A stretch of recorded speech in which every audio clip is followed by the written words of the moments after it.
All right, Dr. PK here. Today we're going to be looking at chapters 16 and 17 from The Catcher in the Rye. I'm going to kind of verbally annotate some of the things that I was noticing as I was doing my reading, and hopefully that helps you do the same.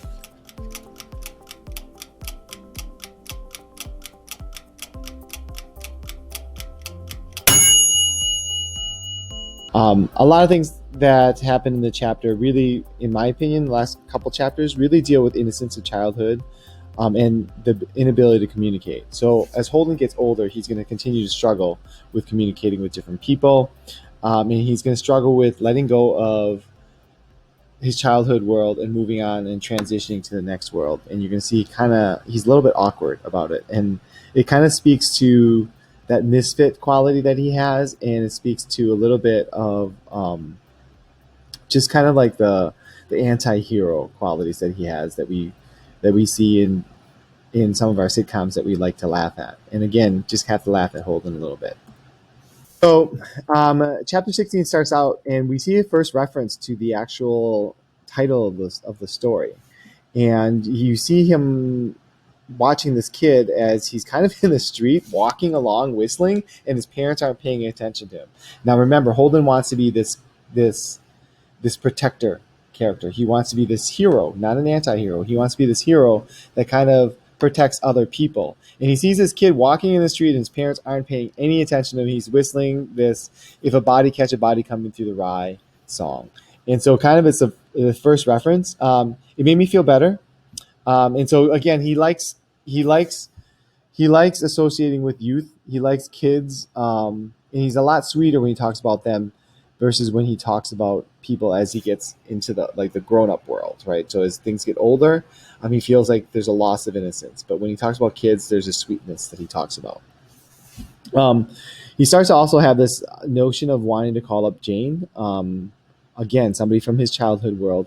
And he says he wants to give Jane a buzz, but he doesn't do it because you have to be in the mood for those things. This is classic Holden, right? The inability to communicate, the notion of wanting to call somebody. You have a lot of failed communication in this text. He will say he should talk to somebody, but then he doesn't. Or he'll try and call somebody, but then he gets somebody else. And so a lot of times he makes excuses for this. But again, we see the inability to communicate come up. This one also blends the innocence of childhood. This is a girl he knew from his past. You also see a mention of this record. To me, the record is also symbolism. The Shirley Beans record is reminiscent of the past of his youth. And so you want to kind of pay attention to that. Again, we see the commingling of these different worlds, the loss of innocence, and now the inability to communicate. And so Holden goes to the park where he sees this kid ice skating or having trouble with her skates. And again, we see this tender interaction with Holden and kids. He's very sweet when he talks about kids, and he's kind of mean and critical with his people shooting hat when he talks about older people or people as they get older and into these different worlds. And so in talking to this kid, he talks about how he says, "I love it when a kid's nice and polite when you tighten their skates for them or something. Most kids are. They really are. I asked her if she's come to have a hot chocolate with me or something, but she said no thank you. She said she had to meet her friend. Kids always have to meet their friends. That killed me." Right? And so again, this goes back to kind of like, again, the innocence, returning to a childhood world for him.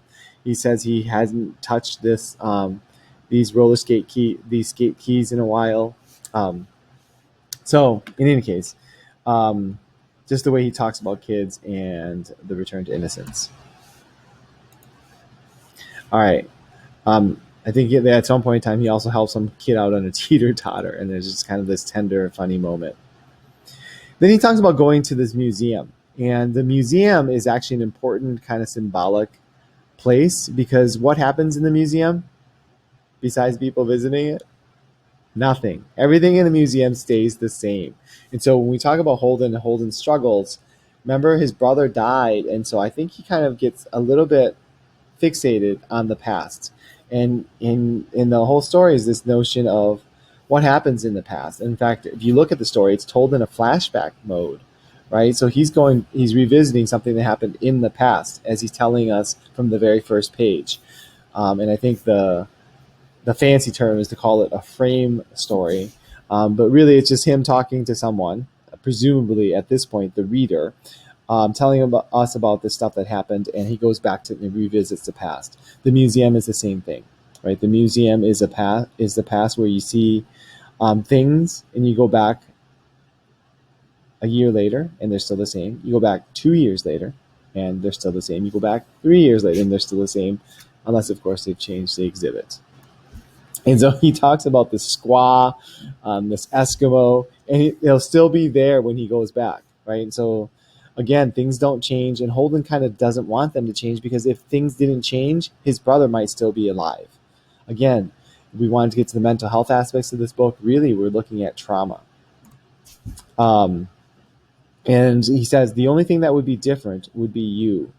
And so part of the challenge of this book, part of what Holden's expressing, is how do you find purpose and meaning in the world, especially in a world where your brother dies? How do you find meaning and purpose as you try and survive these conformist expectations you have, these different rules that people place on you, as you try and kind of manage and survive society, right? As you go from social group to social group, from clique to clique, as you yourself change, how do you grapple with those different changes? And so really that's at the heart of this story. How do you find purpose and find who you are as you're exploring these different changes? And at the end of the actual chapter 16, he ends up not going, right? And he says, it didn't exactly depress me to think about it, but it didn't make me feel gay as hell either. Certain things, they should stay the way they are. You ought to be able to stick them in one of those big glass cases and just leave them alone. And so that's how he closes out this chapter.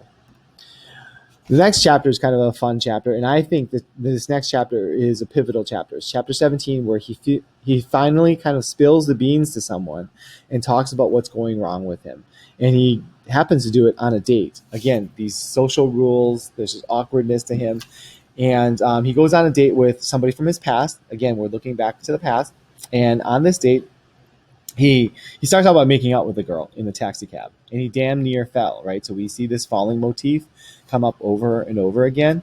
And he also talks about he tells her how just awesome she is, and when he's in this big clinch with her, he actually proposes to her, right? And so he says, I'm crazy. I swear to God I am. This is actually really important, because we see a lot of times Holden saying how crazy he is. He kind of recognizes that there's something wrong with him, even from the very first page. So again, this is a flashback. This is a frame story. But from the very first page, if you really want to hear about it, you'll probably want to know what my lousy childhood was like. So it seems like he's talking to the reader, and he goes on this flashback, but he talks about all this, quote, madman stuff that happened to him before he had to come out here and take it easy. And so we see these references to Holden being a little bit off kilter. And he says, I'm crazy, I swear to God I am. With Sally, he ends up going to this theater, actually, not a movie theater. He goes to this theater, and she happens to bump into someone that she thinks that she knows, and is one of those Ivy League guys.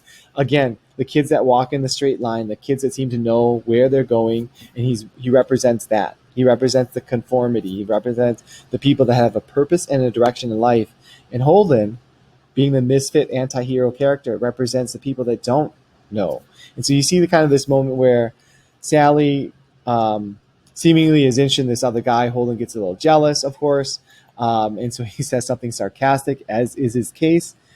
Holden being the people shooter, he says, why don't you just go over there and give him a big soul kiss if you know him? He'll enjoy it.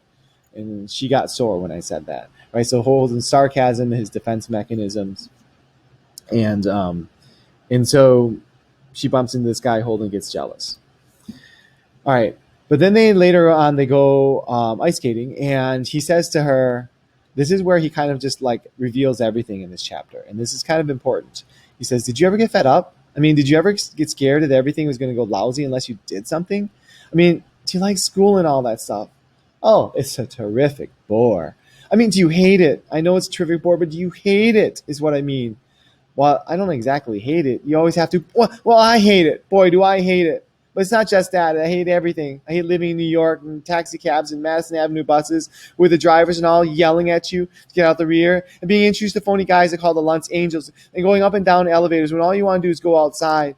and people adjusting your pants at Brooks all the time. People always, and then she tells him to not scream at her, right? But Holden is screaming at her, and he doesn't realize it because he's getting very excited and finally communicating. And he's communicating that he's frustrated with the direction of his life, where he wants to be, what he wants to do. And isn't that a big old life dilemma that we all go through at different points in our lives? And this happens to be a very teenage angst kind of thing. And again, people sometimes read this book and feel like they identify with Holden. Like, what's your purpose? What are you going to do? What's the point of doing the things that we do? Right? So Holden questions that, and he voices that feeling for a lot of people. And then so he goes off and has this really kind of crazy thing where he proposes to her and suggests that they run off and run away, right? Throughout this whole story, Holden is actually already kind of in some ways a runaway. He's a misfit. He doesn't have a world. And he leaves the world of Pensy Prep, and now he's like loose and about in New York City. And now he's suggesting that they run off.